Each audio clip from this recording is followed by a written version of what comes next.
Olá, tudo bem? Então, nessa aula, eu terei a grata satisfação de discutir com vocês o início de um dos tópicos bastante importantes, seja para os vestibulares, seja para o Enem. Tópico esse que eu vou dar um nome genérico de propriedades coligativas.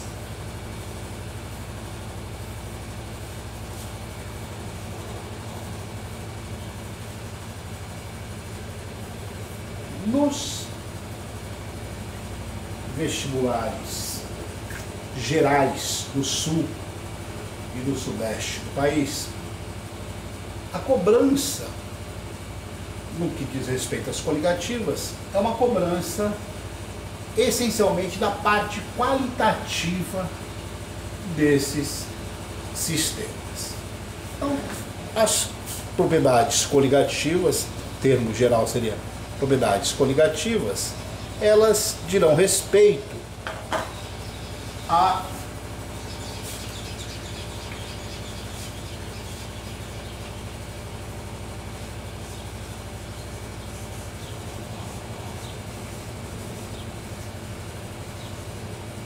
influência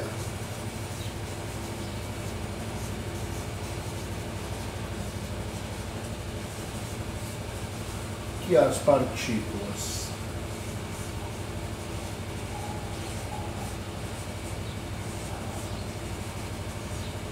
dissolvidas exercem sobre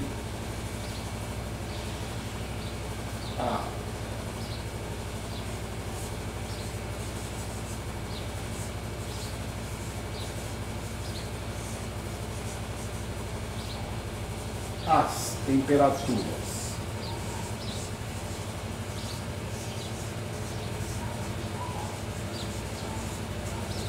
de ebulição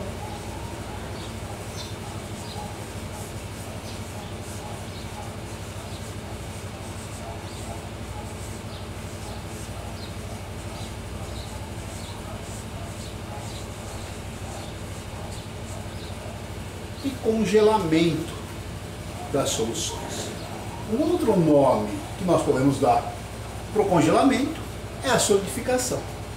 Então, em última análise, é a influência que os sistemas geram sobre as questões das temperaturas de ebulição e a temperatura de congelamento dos sistemas. Isso é o que eu chamo de propriedades coligativas. Vou dar um zoom aqui para quem gosta de fotografar ou gosta de registrar isso de maneira mais direta, pode fazê-lo com essa possibilidade.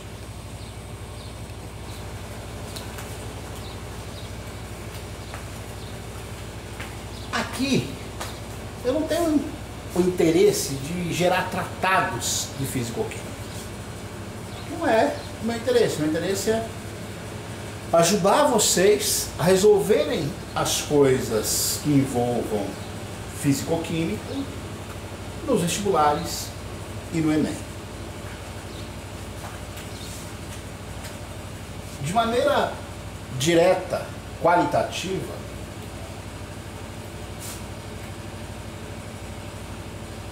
uma solução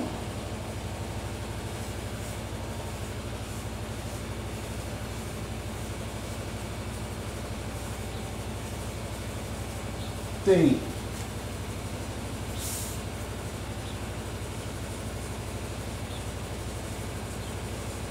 maiores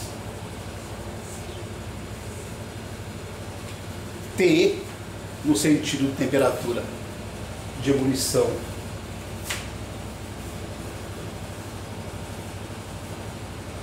que os solventes puros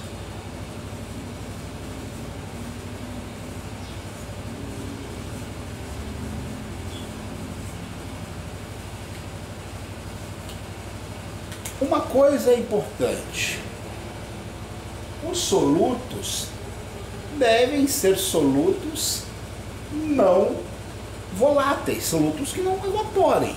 Porque se o soluto for volátil, ele acaba não cumprindo essa missão, essa tarefa de fazer com que as soluções cumpram esse papel. E mais uma coisa: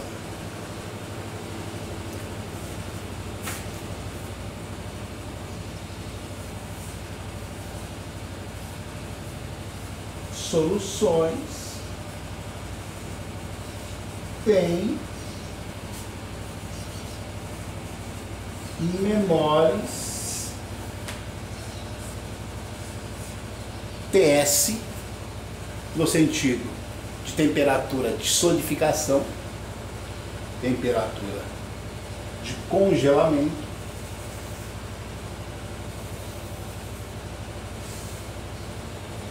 que os solventes puros. Se vocês forem colocados para compararem, por exemplo, a temperatura de congelamento da água do mar com a temperatura de congelamento da água de torneira, a água do mar congela em temperaturas menores que a água de torneira, desde que ambos estejam no mesmo ambiente, é óbvio. No ensino médio a gente costuma tratar as coisas com uma variável só. Então, as outras coisas controladas e uma coisa variando. Mais uma vez, eu vou cuidar desse zoom para vocês lembrarem dessa situação que é a temperatura de congelamento dos sistemas.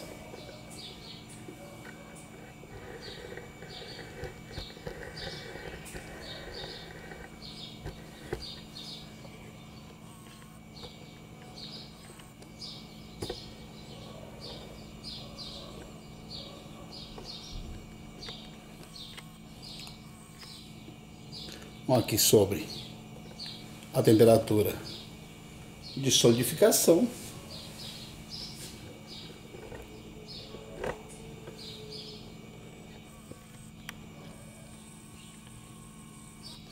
e a temperatura de congelamento. Essas duas coisas aqui devem orientar a vida de vocês. Comparar soluções com solventes puros, esse é o princípio mais geral que nós vamos tratar das coligativas, em termos da temperatura de congelamento e a temperatura de solidificação. Ebulição, ou temperatura de ebulição, temperatura de evaporação e a temperatura de solidificação.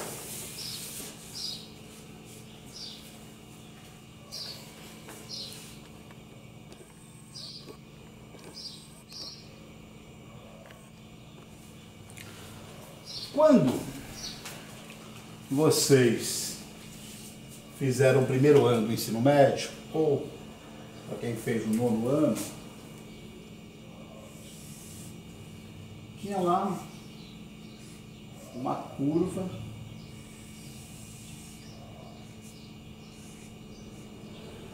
que era essa daqui. A curva de aquecimento de uma substância pura. Quem era bom aluno vai lembrar disso.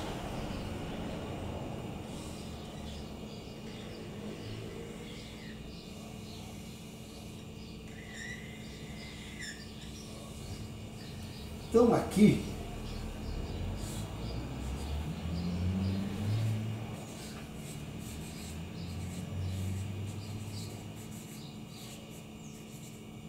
é típico para uma substância pura.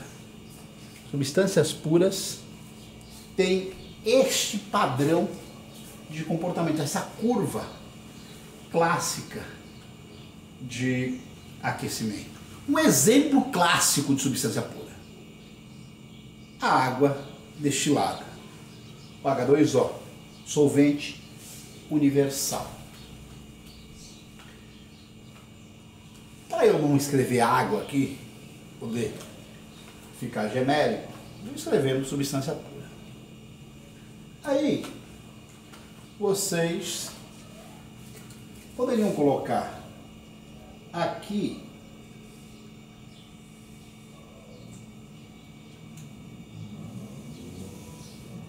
uma curva de aquecimento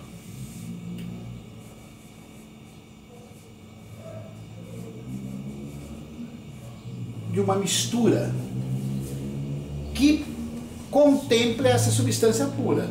Então, na verdade, seria uma boa leitura escrever aqui uma curva para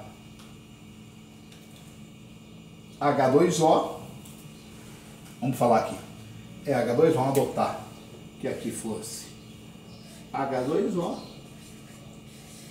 Vai dizer que substâncias puras podem ser representadas por curvas típicas, por curvas padronizadas. E aqui, por exemplo,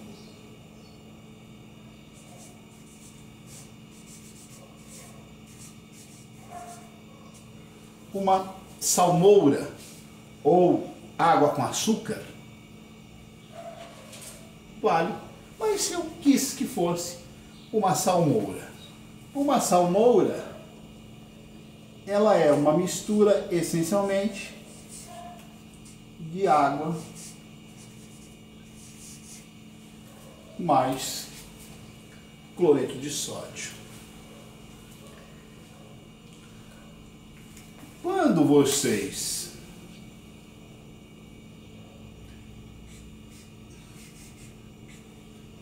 estudam isso aqui no primeiro ano do ensino médio, no nono ano, esse degrau aqui, esse patamar, é chamado patamar da fusão. E este patamar é o patamar da temperatura de ebulição. Eu costumo dizer para os meus alunos, para as minhas alunas, que nas soluções, nas misturas com o soluto não volátil, a banda, o intervalo, a temperatura na qual as coisas permanecem líquidas é maior do que a banda na qual as coisas permanecem líquidas quando puras. Eu não vou discutir as questões termodinâmicas associadas a isso, visto que eu falei que essa é uma discussão meramente qualitativa e isso ajudará vocês a responderem com a propriedade devida. Vou dar um zoom novamente nessa curva aqui, para quem pretende copiá-la.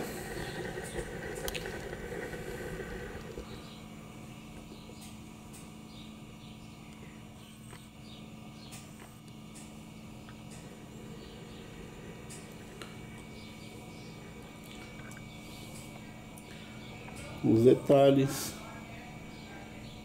substâncias puras, misturas, como a gente pode observar aqui nas curvas.